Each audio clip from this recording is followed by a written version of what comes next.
Hi guys and welcome back to the channel Deepak Yadav Education. Welcome to the daily current affairs of 14th of May 2026. तो guys आज है तारीख 14 मई 2026 और है Thursday. आज की तारीख से जितने भी मोस्ट इंपॉर्टेंट करंट अफेयर्स बनेंगे वो सारे के सारे करंट अफेयर्स इस पर्टिकुलर लेक्चर में हम लोग डिस्कस करेंगे। तो रोजाना सुबह सुबह 5:30 बजे ये सेशन आपको मिल जाता है। ये सेशन करंट अफेयर्स बहुत ही ज़्यादा प्रिसाइज तरीके से कवर करवाता है, इसलिए हम इस सीरीज़ को नथिंग मोर नथिंग लेस के नाम से जानते हैं। ना कुछ अननेसेसरी आपको मिलने वाला है और ना ही कोई काम की इन्फॉर्मेशन आपको छूटती हुई दिखाई देगी। बहुत सारी चीज़ें कवर करेंगे। वीडियो के लास्ट में प्रैक्टिस क्वेश्चन मिलेंगे, तो पूरे लेक्चर में अच्छे से चीज़ों को सुनोगे कंसंट्रेशन के साथ में, तो लास्ट में टेस्ट को बढ़िया तरीके से अटेम्प्ट कर पाओगे। जो भी आपका स्कोर आएगा उसको नीचे कमेंट सेक्शन में लिखना, इससे आपका कंसंट्रेशन बूस्ट होगा, मेमोरी पावर बूस्ट होगी और अल्टीमेटली एग्जामिनेशन में भी जाके एमसीक्यू लगाना है। तो यहाँ पर हम ऑन अ डेली बेसिस पे प्रैक्टिस करते हैं, वो भी करंट अफेयर्स के आधारित पे। तो वीडियो के लास्ट में टेस्ट जरूर अटेम्प्ट करना है सभी लोगों ने, जितने भी लोग सेशन को देख रहे हैं। और जो लोग फर्स्ट टाइम चैनल पर जुड़े हैं, मेक श्योर करें चैनल को सब्सक्राइब कर लें, क्योंकि सुबह 5:30 बजे ये लेक्चर करंट अफेयर का आपके सामने रोजाना प्रेजेंट हो जाता है। नाउ इस लेक्चर का पीडीएफ कहाँ पर मिलेगा? एक बहुत ही शानदार सा पीडीएफ आपको बनाकर दिया जाता है। एक ऐसा पीडीएफ जिसके अंदर में रिविजन पॉइंटर और भी बहुत सारी चीज़ें, फैक्ट्स, सभी चीज़ों का ध्यान रखा जाता है। और ये पीडीएफ आपको कहाँ पर मिलेगा? केवल और केवल हमारे टेलीग्राम चैनल पर। टेलीग्राम पर जाना, वहाँ पे जाके सर्च बॉक्स में लिखना दीपक यादव एजुकेशन यूपीएससी। 80,000 से ज़्यादा लोग जुड़ चुके हैं, आप भी जुड़कर इन लेक्चर के पीडीएफ डॉक्यूमेंट्स को वहाँ से डाउनलोड कर पाओगे। तो चलिए फिर शुभारंभ करते हैं आज के हमारे एनालिसिस की। तो सबसे पहला आर्टिकल ही बहुत ही ज़्यादा इंपॉर्टेंट है, specially GS paper number 2 government schemes and government policies and GS paper number 3 economy. हम एक पार्क के बारे में बात कर रहे हैं। वैसे कई बार हम लोगों ने इसके बारे में डिस्कशन किया हुआ है, पीएम मित्र पार्क। अभी ये न्यूज़ में बना हुआ है। वैसे ये जो स्कीम है अपने आप में ये बहुत पुरानी स्कीम है, कोई नई स्कीम नहीं है। 6 अक्टूबर 2021 में कैबिनेट डिसीजन लिया था और उसके बाद जाकर पीएम मित्र पार्क्स को इम्प्लीमेंट किया गया था। तब से अभी तक देश में बहुत सारे पीएम मित्र पार्क बना दिए गए हैं और भी आने वाले समय पर पीएम मित्र पार्क हम लोग बनाने वाले हैं। इसके बारे में भी जानकारी आपको फर्दर मिलेगी, एक एक करके सारे पॉइंट समझाऊंगा। लेकिन अभी के लिए मैटर क्या है, अचानक से पीएम मित्र पार्क डिस्कस करने लगे, कारण क्या है? कारण यह है कि जैसे मैंने आपको बताया कि भाई जब ये स्कीम लॉन्च करी गई थी तो इस स्कीम के अंदर में 7 अप्रूव्ड पार्क्स को एक इजाजत दी गई थी कि भाई देश के अंदर में इस प्रकार से 7 पार्क बनाए जाएंगे। अभी आपको बताऊंगा इस पार्क में क्या होगा क्या नहीं होगा। तो ये 7 पार्क्स बनाने की बात की गई। एक बनेगा तमिलनाडु के अंदर, स्पेशली तमिलनाडु में ये बन चुका है, लोकेशन आपके सामने प्रेजेंट है विरुधुनगर। फिर उसके बाद उत्तर प्रदेश में बन चुका है लखनऊ डिस्ट्रिक्ट में। फिर गुजरात में अभी बनेगा, कर्नाटका, मध्य प्रदेश एंड महाराष्ट्र में। ठीक है, अभी ये बनना बाकी है। बाकी तमिलनाडु और उत्तर प्रदेश के बाद में दोस्तों जो तीसरा पीएम मित्र पार्क तैयार हो चुका है वो तेलंगाना में हो चुका है, स्पेशली वारंगल में। अब यही जो है हमारा न्यूज़ बना हुआ है, जिस वजह से एग्जामिनेशन में आप लोगों से पूछा जा सकता है कि हाल ही में प्रधानमंत्री ने पीएम मित्र पार्क का उद्घाटन कर दिया है वारंगल तेलंगाना के अंदर में। तो न्यूज़ में है, अच्छे से पढ़कर जाइएगा, क्वेश्चन यहाँ से बन सकता है। समझ गए कि मैटर क्या चल रहा है। 2021 में ये प्रोग्राम लेकर आया गया था और डिसाइड किया गया था कि आने वाले 5 सालों में, यानी 2021 के बाद 5 सालों में 4,445 करोड़ रुपए खर्च करके देश में 7 बड़े बड़े पीएम मित्र पार्क बनाए जाएंगे। Now question is what exactly is PM Mitra park? ये है क्या पीएम मित्र पार्क, जरा ये बताओ। पीएम मित्र की अपने आप में एक बहुत बड़ी सी फुल फॉर्म है। पहली बात तो आपने फुल फॉर्म अच्छे से ध्यान रखनी है। फुल फॉर्म है प्रधानमंत्री mega integrated textile reason and apparel. ये बहुत ही ज़्यादा जो पार्क बनाने की बात हो रही है, अपने आप में बहुत बड़ा टेक्सटाइल हब है ये पार्क। टेक्सटाइल मतलब हम कपड़े की बात कर रहे हैं। देखो आज होता क्या है, कपड़े की जो सिलाई बुनाई होती है सब अलग अलग होती है।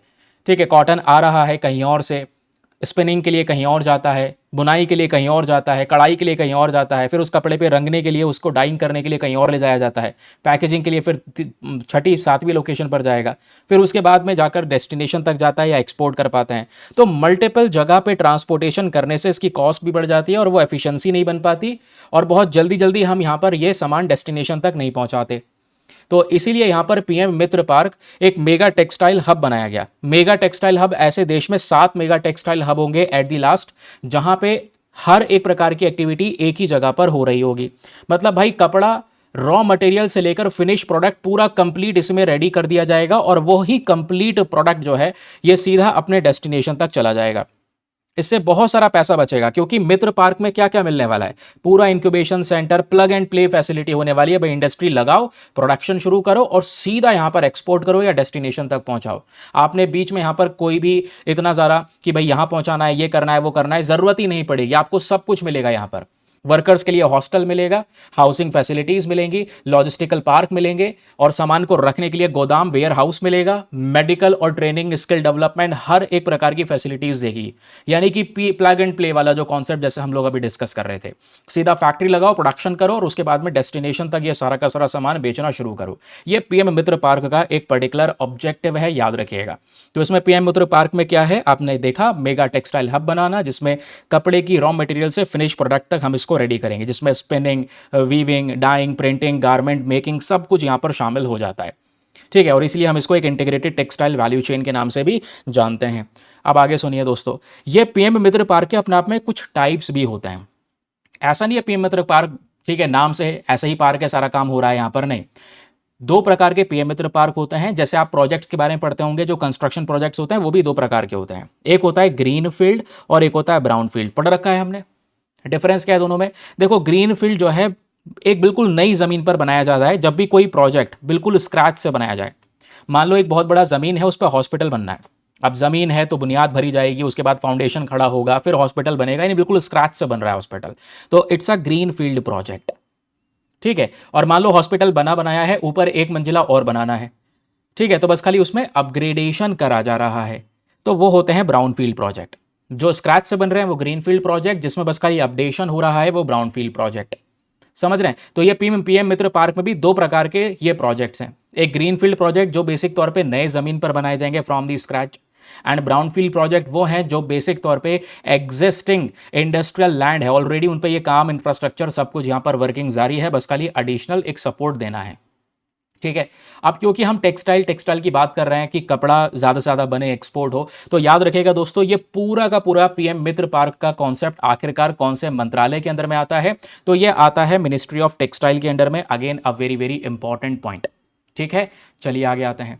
फिर आता है दोस्तों बात कुछ इंपॉर्टेंट फीचर्स के बारे में कि भाई इस पार्क का मेन फीचर क्या है। एक तो integrated value chain, transportation cost बच जाएगा, एक जगह से दूसरी जगह पर, तीसरी जगह पर, चौथी जगह पर सामान जो जा रहा था वो घूमना फिरना बंद हो जाएगा, टाइम कम से कम लगेगा उसको तैयार करने में। ठीक है, वर्ल्ड क्लास इंफ्रास्ट्रक्चर जनरेट होगा, है ना। 50% जो ज़मीन होगी उस एरिया की वो मैन्युफैक्चरिंग एक्टिविटी के लिए यूज़ की जाएगी। 20% ये जो ज़मीन है इसको यूज़ किया जाएगा यूटिलिटीज़ के लिए, एंड देन उसके बाद में 10% जो ज़मीन है उसको कमर्शियल डेवलपमेंट के लिए इस्तेमाल किया जाएगा। समझ गए? तो ये इंपॉर्टेंट फीचर्स हैं। थर्ड इंपॉर्टेंट चीज़ जो इसमें आती है वो है पब्लिक प्राइवेट पार्टनरशिप। याद रखना, इसको भी प्रमोट करने के ऊपर में बिल्कुल पूरी तरह से फोकस किया गया है। अब ये पब्लिक प्राइवेट पार्टनरशिप का पैटर्न है क्या? देखो, ये पूरी पार्टनरशिप हम एक स्पेशल बॉडी के माध्यम से करेंगे, जिसमें स्टेट गवर्नमेंट और दूसरी यहाँ पर जो भारत सरकार है, इन सब के पास में ओनरशिप रहने वाली है। तो इसके माध्यम से हम पब्लिक सेक्टर को भी लेकर आएंगे, जिसमें हम पीएम मित्र पार्क्स को ज़्यादा से ज़्यादा बढ़ाने के ऊपर में काम करेंगे। अब सवाल यह है कि फाइनेंस, इतना बड़ा प्रोजेक्ट लगाना, सारा काम करना, पूरा स्क्रैच से लेकर डेवलप करना, इसमें बहुत सारा पैसा नहीं लगेगा? बिल्कुल लगेगा पैसा, लेकिन वो पैसा आएगा कहाँ से, क्वेश्चन ये है। तो इसमें सेंट्रल गवर्नमेंट भी सपोर्ट दे रही है एंड स्टेट गवर्नमेंट भी सपोर्ट दे रही है, याद रखिएगा। सर सेंट्रल गवर्नमेंट कितना सपोर्ट दे रही है? तो सेंट्रल गवर्नमेंट में स्पेशली यहाँ पर जो मिनिस्ट्री ऑफ टेक्सटाइल है, इसी के अंदर में पूरा प्रोजेक्ट लग रहा है, तो इसके थ्रू पैसा दिया जा रहा है। ग्रीन फील्ड प्रोजेक्ट्स के लिए 800 करोड़ दिया जा रहा है और ब्राउन फील्ड प्रोजेक्ट्स के लिए 500 करोड़ दिया जा रहा है। ठीक है, तो ये फाइनेंशियल असिस्टेंट हो गया from the central government side. अब स्टेट गवर्नमेंट की साइड से देखेंगे तो स्टेट गवर्नमेंट का कितना योगदान है? स्टेट गवर्नमेंट कह रहा है कि भाई हम पैसा चलो नहीं दे रहे, बट जमीन ले लो और यूटिलिटी इंफ्रास्ट्रक्चर आपको प्रोवाइड करवा देंगे। ठीक है, तो ये हमारी तरफ से कंट्रीब्यूशन हो गया। तो इसी के माध्यम से दोनों के बीच में कंट्रीब्यूशन के हिसाब से ये काम चल रहा है। तो देश के अंदर में हमें टोटल 7 इस प्रकार से पीएम मित्र पार्क्स को बनाना है, याद रखिएगा। ठीक है, अब इसमें ज़्यादातर ग्रीनफील्ड ही प्रोजेक्ट्स हैं। जैसे लखनऊ में जो बना वो ग्रीनफील्ड प्रोजेक्ट है, अभी तेलंगाना में जो बना ये फिलहाल ब्राउनफील्ड प्रोजेक्ट है, मध्य प्रदेश में जो है वो ग्रीनफील्ड प्रोजेक्ट है, तमिलनाडु के अंदर ग्रीनफील्ड है। ठीक है, तो याद रखिएगा तेलंगाना और महाराष्ट्र केवल यहाँ पे ब्राउनफील्ड प्रोजेक्ट है, बाकी गुजरात, कर्नाटका, तमिलनाडु, ये सभी जगह पर जो प्रोजेक्ट पीएम मित्र पार्क लगाया जा रहा है वो एक ग्रीनफील्ड प्रोजेक्ट है। ठीक है, अब क्वेश्चन यह है इसका इंपॉर्टेंस। ठीक है, सब कुछ बढ़िया है, यहाँ तक बढ़िया तरीके से समझ में आया कि मामला चल क्या रहा है, लेकिन इसका फायदा क्या होगा? इतना सारा पैसा खर्च कर रहे हैं, पहले भी जैसा काम हो रहा था वैसे ही नहीं चलता रहता? क्या प्रॉब्लम थी यहाँ पर इन सब में करने के लिए? देखो, प्रॉब्लम यह है, इससे इकोनॉमिक इंपॉर्टेंस यहाँ पर बढ़ता हुआ नजर आएगा। इससे एक्चुअली में जो होगा वो टेक्सटाइल एक्सपोर्ट बूस्ट होगा भारत का। हम ज़्यादा से ज़्यादा कपड़ा बनाकर एक्सपोर्ट कर सकेंगे। बांग्लादेश हमारा पड़ोसी देश है, ये काम वो बांग्लादेश कर रहा है, हमें उसको पछाड़ना है। अब क्योंकि इंडस्ट्रीज ग्रो करेंगी तो सिंपल सी बात है भाई, रोजगार भी देश के अंदर में बढ़ता हुआ नजर आएगा, है ना। अब रोजगार बढ़ेगा तो मेक इन इंडिया इनिशिएटिव ये इंप्रूव होता हुआ नजर आएगा। जो फॉरेन इन्वेस्टमेंट है वो बहुत सारा देश के अंदर में बढ़ता हुआ नजर आएगा। समझ रहे हैं? तो ये सारी की सारी चीजें आपको जो देखने को मिल रही हैं, ये बेसिक तौर पे सारे के सारे इकोनॉमिक इंपॉर्टेंस हैं, याद रखिएगा। अब इकोनॉमिक इंपॉर्टेंस के बाद में जो दूसरा सेक्शन इसके अंदर में आता है मेरे दोस्तों, वो है इंडस्ट्रियल इंपॉर्टेंस। ये याद रखिए कि भाई इससे एक बहुत बड़ा टेक्सटाइल इकोसिस्टम जनरेट होगा, है ना। इंडियन टेक्सटाइल इंडस्ट्री में कंपिटेटिवनेस इंप्रूव होता हुआ नजर आएगा, तो इसका ये भी एक इंपॉर्टेंस या फायदा है। तो ये हो गए दोस्तों पीएम मित्र पार्क के बारे में हर एक प्रकार की छोटे से बड़ी सारी इंफॉर्मेशन। अब पता है इस सेशन की खास बात क्या है? केवल पढ़ के नहीं निकलना है। मेरा मेन पर्पज है आप एग्जाम में कहीं ना कहीं इन सेशन से आउटपुट निकाल सकें। करंट अफेयर के तमाम सेशन है, पढ़कर निकल जाने वाला काम नहीं करेंगे। अब देखो भविष्य में इस आर्टिकल को कभी भी रिवाइज करना हो तो जो हमने अभी 2 पेज पढ़े हैं ना, उसको छोटे से पैराग्राफ में कन्वर्ट कर दिया गया है रिवीजन के लिए। पीएम मित्र पार्क क्या है, इसका नोडल मिनिस्ट्री है ना, टेक्सटाइल प्रोसेस कितने टाइप के यहाँ पर ये होते हैं, ठीक है, फाइनेंशियल सपोर्ट कौन कर रहा है, दैट्स इट। ओके, चलिए अगला न्यूज आर्टिकल। अब अगले आर्टिकल पर बढ़ने से पहले आपने बस एक छोटा सा काम करना है। वीडियो पे लाइक का बटन है, उसको जरूर से प्रेस कर देना। 2000 लाइक्स का टारगेट होता है, आप सभी लोग मिलकर इस टारगेट को सपोर्ट कर सकते हैं। और मेक श्योर करें चैनल को जरूर से सब्सक्राइब भी कर लें जो भी फर्स्ट टाइम जुड़ रहे हैं, ठीक है। करंट अफेयर्स की स्पेशली टेंशन रहती है, कहाँ से कवर करें कहाँ से नहीं कवर करें। आपके लिए वन पर्टिकुलर सोल्यूशन ये रहने वाला है, ये चैनल बेसिकली, क्योंकि यहाँ पे हम न्यूज़पेपर भी कवर करते हैं। चलिए अगला आर्टिकल जो है ये बात करता है ओमान के बारे में। Again a very important topic. Oman news में क्यों बना हुआ है, सबसे पहले हम ये डिस्कशन करते हैं, why is it A news. News में रहने के पीछे का दोस्तों यहाँ पर कारण यह है कि ओमान के अंदर में 2 इंपॉर्टेंट पोर्ट हैं। एक सोहार पोर्ट है और दूसरा सलाला पोर्ट है। ये कहाँ कहाँ पर है, एक फोटो दिखाता हूँ। वैसे कल मैंने मॉर्निंग वाले सेशन में आपको इन पोर्ट्स के बारे में ऑलरेडी थोड़ी सी जानकारी दे दी थी, तो ये आपको देखने को मिल जाएगा। ये रहा सलाला पोर्ट और उसके बाद में जो दूसरा पोर्ट आपको देखने को मिल जाएगा वो है यहाँ पर ये सोहर पोर्ट, ठीक है। ये ओमान के पोर्ट्स हैं। एक्चुअली में क्या हुआ है, अब इन पोर्ट के बारे में हम क्यों बात कर रहे हैं, कारण क्या है? कारण यह है क्योंकि ओमान के ये दोनों के दोनों पोर्ट्स आज भारत की मदद कर रहे हैं कि भारत का जो फूड प्रोडक्ट्स हैं, क्योंकि बहुत सारे खाने पीने की चीज़ें स्पेशली राइस वगैरह भी हो गया, वो सब हम क्या करते हैं, गल्फ कोऑपरेशन काउंसिल वाले देशों को बेचते हैं। गल्फ कोऑपरेशन काउंसिल में 6 कंट्रीज आपको पता है, जरा मुझे बताओ नीचे कमेंट सेक्शन में वो 6 कंट्रीज के नाम फटाफट। ये यूपीएससी ने क्वेश्चन पूछा हुआ है, ठीक है। तो ओमान में हमारे जहाज जाएंगे और ओमान के इन 2 पोर्ट्स के माध्यम से इस पूरे के पूरे एरिया के अंदर में जो हमारा सामान है वो एक्सपोर्ट हो पाएगा। क्योंकि अभी प्रॉब्लम बहुत ज़्यादा है भाई, जहाज पास नहीं हो पा रहा है, स्ट्रेट ऑफ हॉर्मुज की दिक्कत है, तो ओमान हमारी हेल्प करेगा इन 2 पोर्ट्स के माध्यम से, जिस वजह से ये आर्टिकल चर्चाओं में आया। अब इसी वजह से क्या करना है, आपने एग्जामिनेशन के पर्सपेक्टिव से ओमान के बारे में पढ़ लेना है। क्योंकि आपको पता होगा हाल ही में ओमान के साथ में हमने एक फ्री ट्रेड एग्रीमेंट भी साइन किया था लास्ट ईयर दिसंबर में, और अब उस फ्री ट्रेड एग्रीमेंट को 1 जून 2026 से लागू भी कर दिया जाएगा। अब बात करते हैं ओमान के बारे में, कुछ बेसिक तथ्य है। सबसे पहले इसकी लोकेशन। ओमान लोकेटेड है अरेबियन पेनिनसुला के अंदर में, स्पेशली जो हमारा वेस्टर्न एशिया वाला हिस्सा है वहां पर आपको ये देखने को मिल जाएगा। लोकेशन भाई ये रही, मेरे हिसाब से तो रटी हुई होगी, क्योंकि अभी बीच में हमने ओमान बहुत डिस्कस किया है। चलो डोंट वरी, दोबारा रिवाइज कर लेते हैं, कोई बुराई थोड़ी है यार रिवाइज करने में। ये रहा यहाँ पर अपना ओमान। ओमान के बगल में आता है गल्फ ऑफ ओमान, और याद रखिएगा ये कौन सा है, स्ट्रेट है, स्ट्रेट ऑफ हॉर्मुज। सबसे ज़्यादा न्यूज़ में रहा है स्ट्रेट ऑफ हॉर्मुज। स्ट्रेट्स क्या होते हैं, वो एक पतला सा रास्ता जो 2 बड़े वाटर बॉडी को, समुद्र के हिस्से को जोड़ता हो। तो स्ट्रेट ऑफ हॉर्मुज किस किस को जोड़ता है, पर्शियन गल्फ को जोड़ता है, गल्फ ऑफ ओमान को जोड़ता है, ठीक है। आप लोगों से पूछ ले ओमान के सबसे करीब क्या है, नीचे ऑप्शन में मान लो गल्फ ऑफ ओमान भी ना हो, स्ट्रेट ऑफ हॉर्मुज भी ना हो, पर्शियन गल्फ हो, तो आपका पर्शियन गल्फ आंसर हो जाएगा, ठीक है ना, याद रखिएगा। फिर उसके बाद ओमान के बाद आप लोग देखोगे तो एक कंट्री है यूएई जो ओमान के साथ बॉर्डर्स को शेयर करता है, फिर सऊदी अरेबिया है, फिर यमन है। फिर सऊदी अरेबिया में यहाँ पर मेजोरिटी ऑफ एरिया डेजर्ट में घिरा हुआ है। रूबल खली डेजर्ट के बारे में आपने सुना होगा, वो रूबल खली डेजर्ट ओमान के अंदर भी फैलते हुए नजर आते हैं। ओमान के अंदर भी बहुत सारी जगह पर रूबल खली डेजर्ट आपको देखने को मिल जाएगा।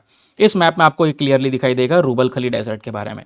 पोर्ट्स ऑलरेडी मैं आपको बता दिया हूँ, ठीक है। तो ये हो गया बाकी सारी डिटेल। अब आगे सुनते हैं, लोकेशन हमने कवर किया, ओमान के बॉर्डर्स के बारे में जानकारी दी गई है भाई। तो बॉर्डर्स हम लोगों ने समझ लिया है कि भाई एक यूएई के साथ बॉर्डर को शेयर करता है, एक सऊदी अरेबिया के साथ बॉर्डर लगता है, और एक यमन के साथ में बॉर्डर लगता है ओमान का। फिर मैरीटाइम बाउंड्रीज के बारे में जब हम डिस्कशन करेंगे कि समुद्र के माध्यम से कौन कौन से कंट्रीज के साथ बाउंड्री शेयर होती है, तो अपना अरेबियन सी हो गया एक, और एक हो गया दोस्तों यहाँ पर गल्फ ऑफ ओमान, जिसके साथ में ये बाउंड्री को शेयर करता है। इंपॉर्टेंट फैक्ट यह है कि भाई ओमान कंट्रोल करता है access near the Persian Gulf. Persian Gulf के पास का जितना भी रीजन है वो ओमान ही कंट्रोल कर रहा है। इसलिए ओमान यहाँ पर हम अपने पोर्ट्स का इस्तेमाल करके भारत के सामान को, भारत के फूड प्रोडक्ट्स को एक्सपोर्ट करवाएगा गल्फ कोऑपरेशन काउंसिल में। ठीक है। अब यहाँ पर कुछ इंपॉर्टेंट ज्योग्राफिकल फीचर, जैसे मैंने आपको बताया डेजर्ट वगैरह ज़्यादा है, तो ओमान में गर्मी, dry interior, humid coastal areas, ये सब ऐसा कुछ क्लाइमेट रहता है। ओमान में जो पहाड़ियाँ हैं उनमें से एक सबसे ऊंची चोटी जो पाई जाती है वो है माउंट शैम्स। ये सबसे हाईएस्ट पीक है। फिर इंपॉर्टेंट पोर्ट्स के बारे में बात करेंगे तो दो पोर्ट अभी रिसेंटली न्यूज़ में बने हुए हैं भाई। वैसे एक ओमान में पोर्ट ऑफ दकम भी है। ठीक है, कहाँ पर है, ये रहा वो पोर्ट ऑफ दक्म, ये याद रखिएगा। इसका एक्सेस ओमान ने भारत को दे रखा है ताकि हम चाइना को काउंटर कर सकें। ठीक है। फिर आप देखोगे इंपॉर्टेंट पोर्ट्स के बारे में जब बात हो रही है तो अपने पास में एक है पोर्ट ऑफ सलालाह और दूसरा है सोहर पोर्ट। ये भी पूछा जा सकता है कौन से देश में है ये, तो ये ओमान में प्रेजेंट है। डेजर्ट के बारे में पूछ ले तो आपको बता दिया गया है रूबल खली डेजर्ट, ये बेसिकली आपको ओमान में देखने को मिल जाएगा। और रूबल खली डेजर्ट केवल ओमान में नहीं है, इसका बहुत बड़ा पोर्शन सऊदी अरेबिया में है, फिर एक छोटा सा पोर्शन यमन में है और एक छोटा सा पोर्शन फिर ओमान में है। माना जाता है दुनिया में जो भी सबसे बड़े सैंड डेजर्ट्स हैं उनमें से एक डेजर्ट रूबल खली भी देखने को मिल जाता है। ठीक है। फिर क्वेश्चन आता है about the natural resources of Oman. देखो, ओमान हो, यूएई हो या सऊदी अरेबिया हो, ये जितने भी कंट्रीज हैं इनमें पेट्रोल, ठीक है, नेचुरल गैस, एलएनजी, ये सब चीज़ें बहुत सारी मिलती हैं। ठीक है। तो petroleum, natural gas, copper, limestone, gypsum, chromium, ये सब बहुत ज़्यादा मात्रा में ईरान में पाया जाता है। ठीक है। तो ये ओमान के बारे में कुछ बेसिक फैक्ट्स हो गए। क्लियर हो गया। अब ये रहे कुछ इंपॉर्टेंट फैक्ट्स जो कि मैंने आप लोग को यहाँ पर बता दिए हैं। इसको कभी भी रिवाइज कर सकते हैं। ओमान की कैपिटल मस्कट, सबसे ऊंची चोटी जो यहाँ पर देखने को मिलेगी वो है माउंट शैम्स, और एक पोर्ट यहाँ पे सबसे बड़ा पोर्ट है port of Salalah, Rub al Khali desert, mouth of Persian Gulf, एक पर्टिकुलर रीजन है जो ओमान के पास में हमको देखने को मिल जाता है। कभी भी भविष्य में ये आर्टिकल रिवाइज करना हो आप बहुत ईजिली रिवाइज कर सकते हैं from these particular revision pointers. ठीक है, ये क्या है, इसका strategic importance and that's all. ठीक है। चलिए, अगला न्यूज़ आर्टिकल आता है दोस्तों हमारे सामने GS paper number 3 science and technology के पॉइंट ऑफ व्यू से, और यहाँ पे हम बात कर रहे हैं साइकी एयरक्राफ्ट के बारे में, साइकी स्पेसक्राफ्ट के बारे में। नासा ने 2023 में ये स्पेसक्राफ्ट लॉन्च किया था। आज ये न्यूज़ में बना हुआ है। रीज़न क्या है सब कुछ डिस्कस करेंगे। क्यों बना हुआ है, साइकी एस्टेरॉइड एक बहुत ही कह सकते हैं कि रिच एस्टेरॉइड है कि दुनिया भर की आधे से ज़्यादा पैसों की ज़रूरत को वो पूरा कर देगा, इतना ज़्यादा उसमें मेटल पाया जाता है। मैंने आपको बहुत पहले पढ़ाया है साइकी मिशन के बारे में। तो न्यूज़ में क्यों है, हाल ही में नासा का जो साइकी स्पेसक्राफ्ट है उन्होंने एक क्रीसेंट सा इमेज कैप्चर किया है। कहाँ पे, मार्स पे ये फोटो क्लिक किया है और क्लिक करने के बाद में ये फोटो भेजा गया है नीचे धरती पर। ये जो क्रीसेंट सा इमेज क्लिक करा गया है लगभग 5 मिलियन किलोमीटर के दूरी से किया गया है। किसके थ्रू, साइकी एयरक्राफ्ट के थ्रू। और ये साइकी एयरक्राफ्ट जो बेसिकली नासा ने लॉन्च किया था, इस वजह से ये पूरी कहानी न्यूज़ में चल रही है। तो याद रखिएगा साइकी एयरक्राफ्ट किसके थ्रू लॉन्च किया गया, एग्जामिनेशन में क्वेश्चन बन जाएगा। नासा के थ्रू लॉन्च किया गया था 2023 में। इसका मिशन क्या है, इसका अल्टीमेट पर्पज है जो मेटल रिच एस्टेरॉइड है साइकी, यानी अंतरिक्ष के अंदर में जो रॉकी पार्टिकल्स हैं, स्पेशली इसमें एक ऐसा पार्टिकल है जिसमें बहुत सारे मेटल्स पाए जाते हैं, उसकी स्टडी करना। और ये जो एस्टेरॉइड साइकी है, माना जाता है इस एस्टेरॉइड साइकी के अंदर में आयरन और निकल जैसी चीजें भरपूर मात्रा में बहुत सारी प्रेजेंट है। फिर साइंटिस्ट यहां पर यह भी कहते हैं कि भाई साइकी के बारे में जानकारी मिलेगी तो हम अपने प्लैनेट्स का मेन कोर हिस्सा जान पाएंगे। मेन जो कोर हिस्सा, प्लैनेट कैसे इवॉल्व हुए, उसके बारे में जानकारी निकाल पाएंगे। तो इसी को स्टडी करने के लिए, रिसर्च करने के लिए नासा ने साइकी मिशन को लॉन्च किया था। साइकी के स्पेसक्राफ्ट के फीचर्स क्या हैं, जो नासा ने ये स्पेसक्राफ्ट लॉन्च किया है इसके फीचर्स क्या हैं, सबसे पहले ये क्वेश्चन आप लोगों से बन सकता है। तो फीचर में पहला फीचर है भाई इसका साइज देखो, एक छोटा सा वैन की तरह ये नजर आता है। और इसके अंदर में इसको पावर देने के लिए, क्योंकि ये सिस्टम अंतरिक्ष में इतने दिनों से काम कर रहा है, तो इसको पावर देने के लिए सोलर इलेक्ट्रिक प्रोपल्शन का यूज किया गया है। और सोलर इलेक्ट्रिक जो प्रोपल्शन है दोस्तों, उसको पावर मिलता है जीनोन गैस से। तो याद रखिएगा एग्जामिनेशन में क्वेश्चन बन सकता है कि भाई सोलर इलेक्ट्रिक प्रोपोर्शनल सिस्टम जो काम कर रहा है, जो साइकी को सपोर्ट कर रहा है, इस स्पेसक्राफ्ट को कौन सी गैस है जो पावर दे रही है, तो वो जीनोन गैस है जो इसमें पावर दे रही है। ठीक है, हालांकि सोलर पैनल्स वगैरह भी लगाए गए हैं, तो सोलर पैनल्स के माध्यम से इलेक्ट्रिसिटी बनती रहती है। जीनोन गैस बस खाली इसकी पावर को और ज़्यादा बढ़ा देता है, जिससे लंबे डिस्टेंस को यहाँ पर ये ट्रैवल कर पाता है, इसकी एफिशिएंसी बढ़ जाती है। ठीक है, तो साइकी मिशन का इंपॉर्टेंस क्या है भाई? सबसे पहला इंपॉर्टेंस याद रखिएगा, इसका मेन पर्पस है प्लैनेट कैसे बने, प्लैनेट के फॉर्मेशन को स्टडी करना, मेटेलिक एस्टेरॉइड को स्टडी करना, और पृथ्वी जैसे यहां पर जो पृथ्वी का मेन कोर हिस्सा है उसकी स्टडी करना। क्योंकि जब हम लोग यहां पर साइकी की बात करते हैं तो साइकी इस प्रकार का एक एस्टेरॉइड, एक चट्टान देखने को मिल जाती है हमारे अंतरिक्ष में, जो जुपिटर और मार्स के बीच में प्रेजेंट है। और पता है इसके बारे में खास बात क्या है? ये बना किससे है? ये चट्टान बनी है गोल्ड, प्लैटिनम, आयरन और निकल से। एक कॉलिशन हुआ था बहुत भयंकर प्लैनेट्स के बीच में, उसके बाद जाकर ये साइकी बना था। तो नासा यहां पर इस पे मिशन लॉन्च किया है इसके ऊपर में खोज करने के लिए। क्योंकि पता है, एक अनुमान है, एक रिपोर्ट है, वो ये कहती है कि साइकी के अंदर में साइकी 16 नाम का भी एक एस्टेरॉइड है, उसमें इतना मेटल है, इतना मेटल है, जिसकी अगर वैल्यू निकालें तो वो वैल्यू होगी 8000 क्वाड्रिलियन पाउंड्स। दैट मीन्स 8 लगा दो, क्या? 8, और 8 के आगे 0 0 लगाना शुरू करो। कब तक लगाओ? जब तक 18 0 ना लग जाए। इतना वैल्यू का इसमें मेटल भरा पड़ा है एक चट्टान के टुकड़े के अंदर में। ऐसे ही प्लैनेट्स को स्टडी करने के लिए ये साइकी क्राफ्ट नासा के थ्रू लॉन्च किया गया है।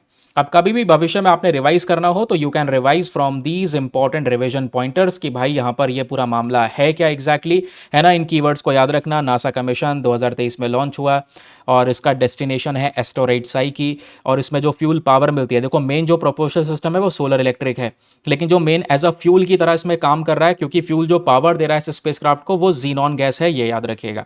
इसमें कुछ इंस्ट्रूमेंट भी यूज करे गए। इंस्ट्रूमेंट में जैसे मैग्नेटोमीटर हो गया, गामा रे एंड न्यूट्रॉन हो गया, स्पेक्ट्रोमीटर हो गया, मल्टी स्पेक्ट्रल इमेजर हो गया, तो ये सब यूज करे गए हैं। अलग अलग यंत्र हैं इसके अंदर में जिनका काम अलग अलग है। फॉर एग्जाम्पल मैग्नोमीटर का काम है एंशिएंट मैग्नेटिक फील्ड को डिटेक्ट करना, ठीक है। गामा रे एंड न्यूट्रॉन का काम है यहाँ पर केमिकल एलिमेंट्स को आइडेंटिफाई करना। तो सबके अलग अलग यहाँ पर ये पर्पस है, इतना नहीं पूछ जाएगा, बट इसका अल्टीमेट पर्पस जरूर से पूछा जा सकता है, तो पता होना चाहिए। ठीक है, चलिए भाई अगला न्यूज आर्टिकल। अगले आर्टिकल में हम बात करने वाले हैं मर्कसर ग्रुप के बारे में, बहुत ही ज्यादा चर्चाओं में बना हुआ है पिछले कुछ समय से। तो क्वेश्चन यह है कि आखिरकार क्यों बना हुआ है, न्यूज क्या है?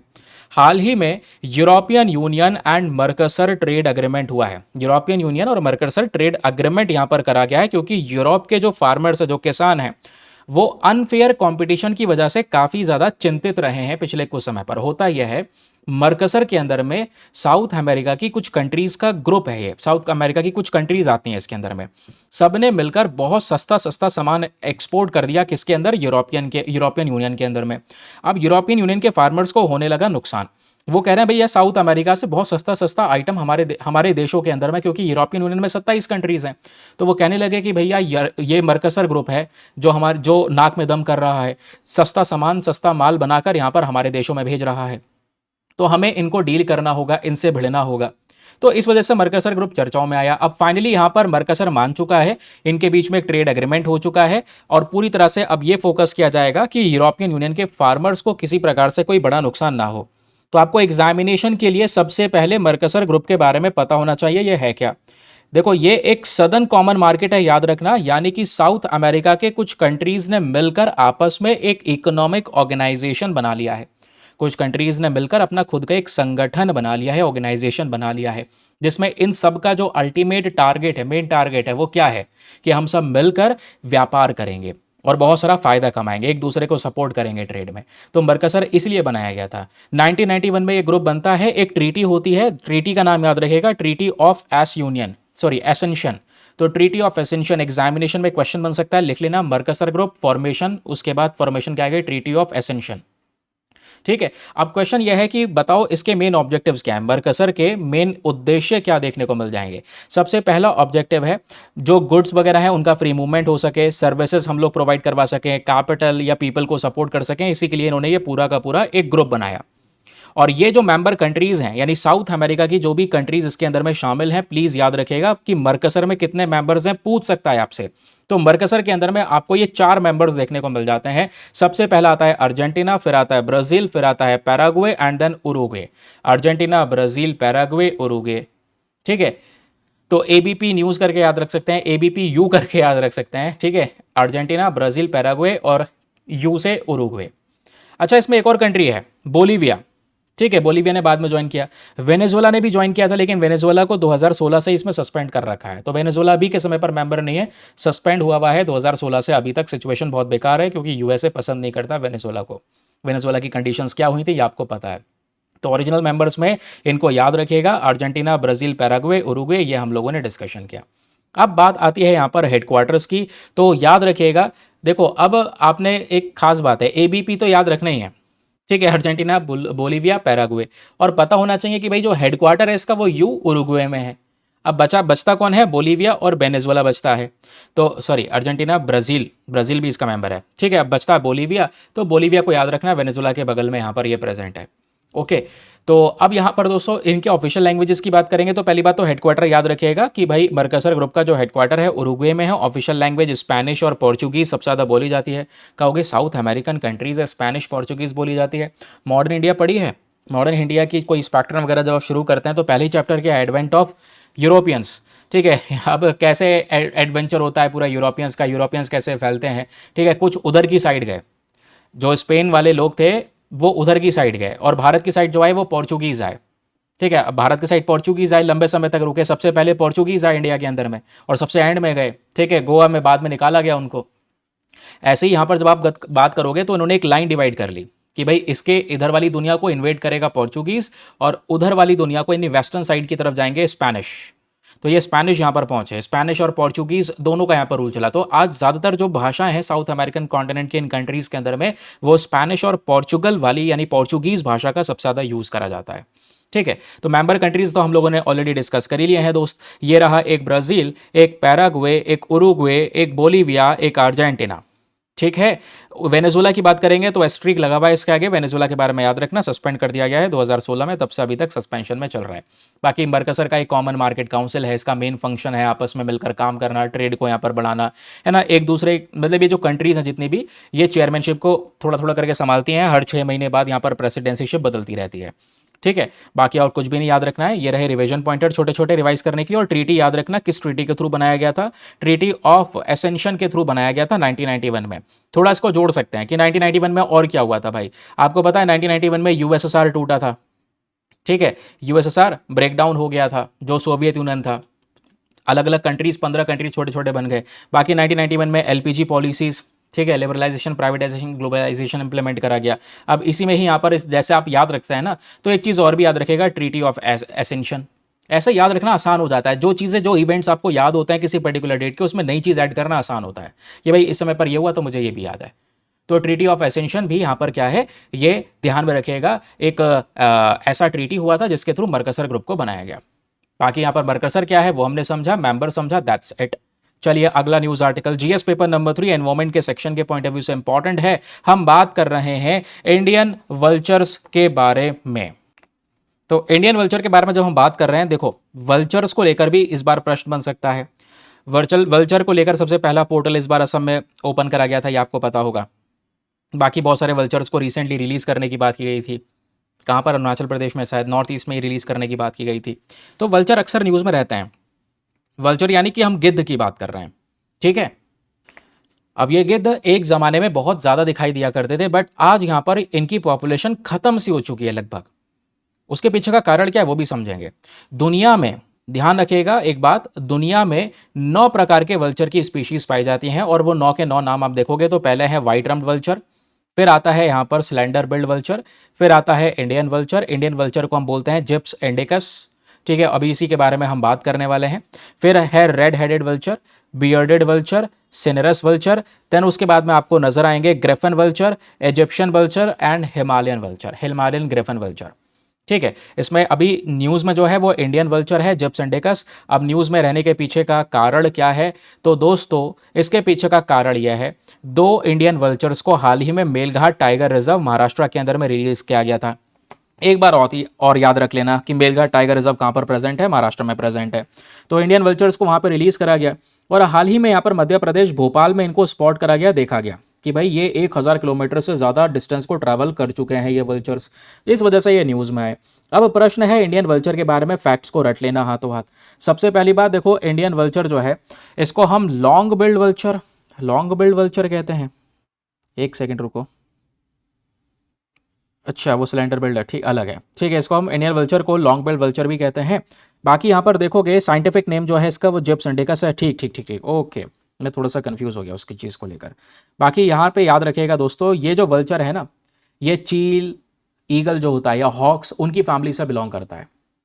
ठीक है, तो यही long billed vulture, eagles, hawks, ये जो परिवार होता है इसको बोलते हैं एसिपेटरेटरी फैमिली, तो उसी से यहाँ पर वल्चर भी आता है। ठीक है, क्लियर हो गया। हैबिटेट की बात करेंगे क्योंकि इंडियन वल्चर है, जिप्स इंडिका का साइंटिफिक नेम है, और ये इंडियन वल्चर आज पाया जाता है दोस्तों कहाँ कहाँ पर, इंडिया में, पाकिस्तान में और नेपाल में ये पाए जाते हैं सबसे ज़्यादा। इनका हैबिटेट देखोगे तो यूजुअली सवाना वाले रीजन में ये देखने को मिलेंगे, खासकर गाँव के पास, शहरों के पास में, कल्टिवेटेड एरियाज में, ओपन एरियाज में इनको रहना पसंद है।